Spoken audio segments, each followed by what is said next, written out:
All right, I found my notes, and we're to the point where we're solving this by graphing, by saying this is x squared minus 0.001 is less than 0. And so, we know that's a parabola. I mean, you can kind of figure out where this kind of thing is headed and predict what the result's going to be. So you don't necessarily have to draw the graph, but you do need to understand the solution to this inequality is not just x is less than the square root of 0.001. It's not. It's x is between the positive and negative square roots of 0.01, because that's where this graph is below the x-axis. Less than 0 means below the x-axis. So this is where your interval exists, and then it's not hard to figure out that the point here has to be the square root of 0.001, which happens to be 0.0316 approximately, and this must be negative 0.0316 over here.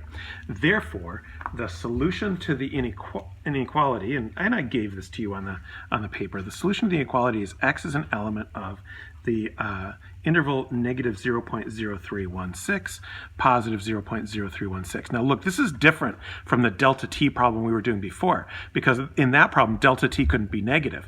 But we are dealing with negative x's here. We got negative x's, we got positive x's.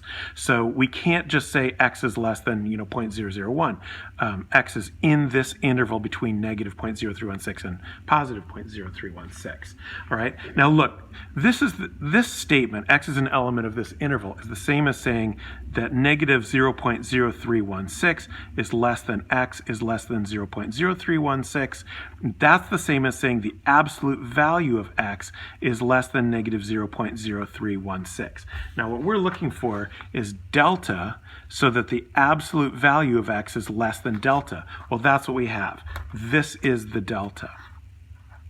So if absolute value of x is less than, this should be positive over here, is less than positive 0.0316, then the absolute value of f of x minus L is less than 0.1. And that's the full expansion of this 0 is less than absolute value of x minus c, our c is 0, is less than, this is our delta, implies our f of x minus L, which for us was 0, is less than epsilon. That's where this is. So we're saying that for a particular epsilon equals 0.1, delta is equal to 0.0316. So that's how we conclude that delta is 0.0316.